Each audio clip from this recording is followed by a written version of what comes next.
Le Seigneur soit avec vous. Évangile de Jésus-Christ selon saint Marc.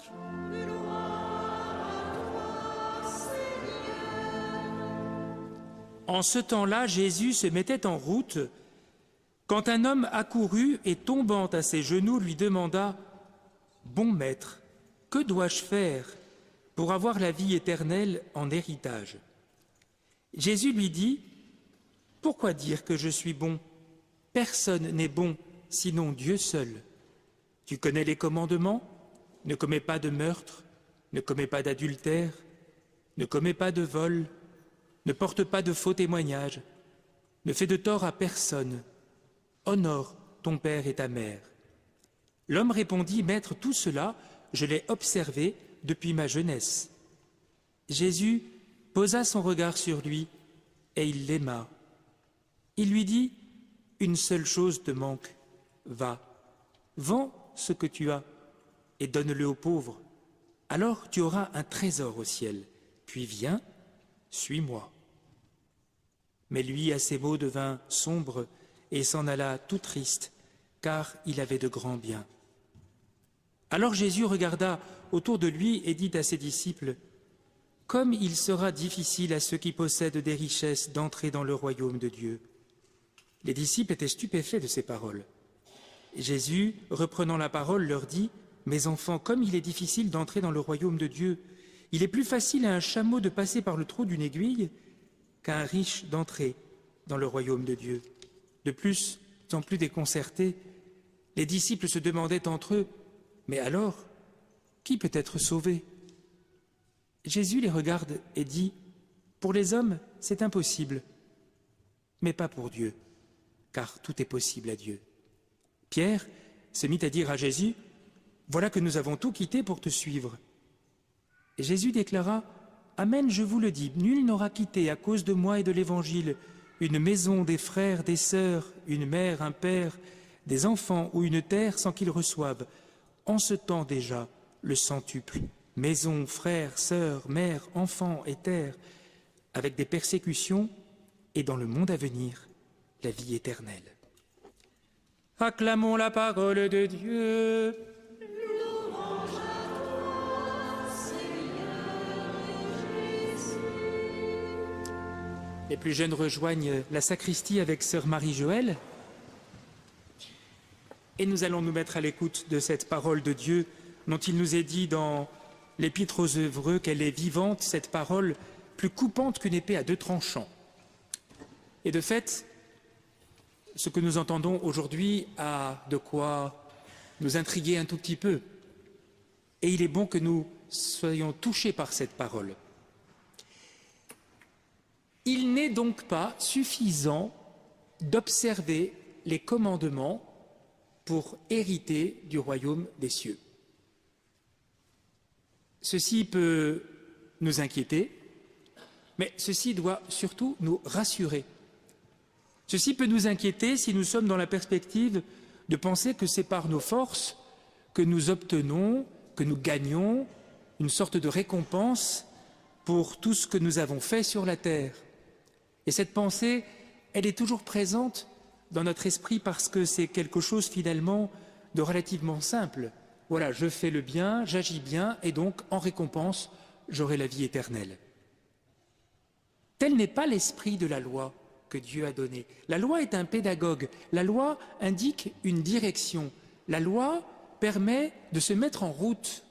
Et vous avez remarqué d'ailleurs que dans les commandements qui sont cités par Jésus pour répondre à cet homme, Jésus évoque les commandements qui sont liés à l'amour du prochain. Il n'est pas question de l'amour de Dieu. On peut penser que cet amour est déjà en place. Il est sous-entendu. Mais ce que Jésus évoque avec lui, c'est donc l'amour du prochain. Et évidemment, il y a quelque chose de rassurant à se dire, si je mets en œuvre les commandements, eh bien voilà, j'aurai la vie éternelle. Et donc, d'une certaine manière, ce que dit Jésus a de quoi nous inquiéter. Mais quand nous y réfléchissons un peu, nous nous rendons compte qu'il n'est pas si simple que cela de mettre en œuvre les commandements. Et que si la le respect des commandements de la loi était le seul critère pour accéder au royaume des cieux, nous risquerions de passer à côté. Et donc ce serait la source pour nous d'une autre inquiétude bien plus profonde encore. Et donc ce que dit Jésus a des raisons de nous rassurer, parce que nous voyons bien que ce qui est en jeu, ce n'est pas simplement la mise en œuvre des commandements, c'est nécessaire, c'est important, c'est Dieu qui nous parle, c'est Dieu qui nous conduit, donc c'est nécessaire de prendre en compte évidemment cette mise en œuvre des commandements. C'est nécessaire, mais cela n'est pas suffisant. Et c'est dans ce pas suffisant que se trouve évidemment notre salut. Car l'accès à la vie éternelle n'est pas notre œuvre, c'est l'œuvre de Dieu en nous. La manière dont Dieu nous conduit, c'est de nous proposer un chemin.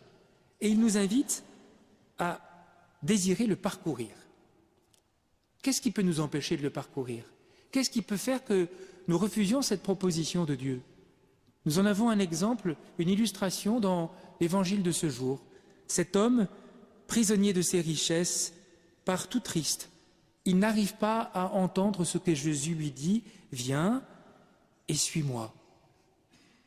Il ne comprend pas que c'est là que se trouve pour lui le salut. Non pas évidemment en faisant quelque chose, non pas simplement en produisant un effort, mais en répondant à un appel. Et c'est cela qui change tout. Car cet appel de Dieu qui nous rejoint est le lieu pour nous de l'accueil du don de la vie éternelle. Notre vie de croyant consiste à nous mettre à l'écoute de Dieu, à croire à sa parole, à être certain que son appel est possible, car tout est possible à Dieu, et que répondant à cet appel, nous nous mettons dans les dispositions qui permettent à Dieu de nous rendre capables de vivre en enfants de Dieu. D'une certaine manière, cet appel de Dieu vérifie notre capacité à accueillir et à faire confiance à la parole de Dieu. Dieu donne ce qu'il demande. Dieu ne demande pas des choses qui sont hors de notre portée. Et accepter de répondre à l'appel de Dieu, ce qui peut paraître un peu une folie, est en fait la plus grande des sagesses. Comme le disait déjà le livre de la sagesse que nous avons entendu en première lecture, parlant du roi Salomon, qui n'a demandé à Dieu ni la richesse, ni le pouvoir, ni une très longue vie, mais cette sagesse qui vient d'auprès de Dieu. Et ce que dit le livre de la sagesse que nous avons entendu, c'est que cet accueil de la sagesse de Dieu, cette ouverture à la volonté de Dieu, cette ouverture à l'appel de Dieu, réalise en l'homme ce pourquoi il est fait. C'est la seule demande importante, c'est la seule chose qui compte. Vous savez que cette année a été mise en quelque sorte sous le signe de la vie consacrée. Le pape François a voulu que tout au long de cette année, nous soyons conscients de la grâce, de la beauté de la vie consacrée dans la vie de l'Église. Parce que la vie consacrée dit évidemment quelque chose de cet évangile d'aujourd'hui. Ce sont les apôtres qui disent à Jésus, mais nous qui avons tout quitté pour te suivre, qu'allons-nous recevoir? Et Jésus répond à Pierre. Il y a donc des hommes et des femmes qui sont plus particulièrement appelés, non pas parce qu'ils l'ont décidé, non pas parce qu'ils pensent que pour eux c'est le chemin de sainteté, mais parce qu'ils y ont été appelés, certains hommes et certaines femmes répondent à cette vie donnée pour les autres, par amour pour les autres, en vue de Dieu seul. Et le signe de la vie consacrée est au cœur de la vie de l'Église, en quelque sorte le témoignage de l'accomplissement de la parole de Dieu. Les consacrés sont ceux et celles qui témoignent par leur vie que ce que dit Jésus est vrai. Ce ne sont pas des personnes hors du commun, sauf peut-être certains. Ce ne sont pas des personnes hors du commun, ce sont des croyants, des baptisés, qui font confiance à la parole de Dieu et qui croient que Dieu les appelle à ce don total d'eux-mêmes, et que ce don total d'eux-mêmes est possible. Possible non pas simplement parce que nous nous appuierions sur nos propres forces, mais possible parce que Dieu le demande, parce que Dieu appelle. Cette vie consacrée est donc précieuse pour l'Église, et il faut évidemment rendre grâce à Dieu pour tous ceux et celles qui répondent à cet appel. Il faut non seulement rendre grâce à Dieu, mais demander à Dieu que ce signe du royaume soit toujours présent dans nos communautés.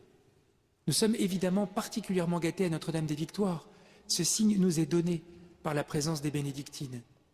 Mais il faut penser à tant d'autres endroits, tant d'autres lieux d'église où cette présence est tellement importante. Et il faut prier pour que des vocations se lèvent, c'est-à-dire pour que des hommes et des femmes puissent entendre, écouter l'appel de Jésus et comprendre que dans cet appel se trouve non seulement leur bonheur, mais se trouve leur salut. Car ce qui est en jeu, nous l'avons entendu dans la question qui a été posée par cet homme riche, c'est avoir en héritage la vie éternelle. Et c'est ça que Jésus promet, la vie éternelle, cet héritage. Il y a la vie consacrée et nous n'aurons jamais fini de rendre grâce à Dieu et de prier pour que cette vie consacrée soit ce signe qui soit donné au cœur de ce monde et au cœur de l'Église. Mais je ne peux pas évidemment, après avoir annoncé la canonisation de Louis et Zélie Martin, laisser penser que la sainteté et cet appel de Jésus ne concernent que la vie consacrée. En fait, nous nous rendons compte que cet appel de Jésus, viens, suis-moi, s'adresse à tous, et en particulier aux familles, aux couples. Et pourquoi est-ce que c'est important? Parce que c'est la même logique que celle de l'Évangile. Louis et Zélie Martin ont voulu vivre en enfants de Dieu. Ils ont voulu mettre au cœur de leur vie l'amour de Dieu et ce que Dieu leur commandait. Dieu premier servi. Et parce qu'ils ont fait cela, ils ont été capables de répondre à l'appel que Dieu leur adressait. Ils ont découvert progressivement, pas tout de suite, ils ont découvert progressivement comment cet appel de Dieu prenait corps dans leur propre vie, comment cet appel de Dieu se traduisait. Vous savez que Louis et Zélie ont d'abord imaginé que leur vie était appelée à une vie consacrée, qu'ils étaient tous deux appelés à vivre comme religieux, comme religieuses. Et donc le mariage est venu en quelque sorte perturber le projet qu'ils avaient pu former. Mais comme ils étaient particulièrement dociles à l'appel de Dieu, à la volonté de Dieu, ils ont accueilli cet appel, ils l'ont fait fructifier. Et progressivement, ils ont découvert comment c'était là que Dieu les attendait. Non pas dans ce qu'ils avaient imaginé eux, mais dans ce que Dieu voulait vraiment pour eux. Voilà ce qu'il nous faut découvrir à travers cet appel de l'Évangile d'aujourd'hui, à travers cet appel de Jésus qui nous dit « Viens, suis-moi ». Il faut que nous comprenions que c'est dans la réponse à cet appel que se trouve notre bonheur. Il n'est pas d'abord et avant tout dans un faire qui nous rassurerait parce que nous accomplissons tout ce qui est prescrit. Il le faut, c'est nécessaire, cet apprentissage d'un amour authentique est nécessaire mais pas suffisant. Il nous faut aller plus loin, il nous faut entrer dans ce dynamisme de l'amour qui nous conduit à aller toujours plus loin que là où nous aurions pensé nous arrêter.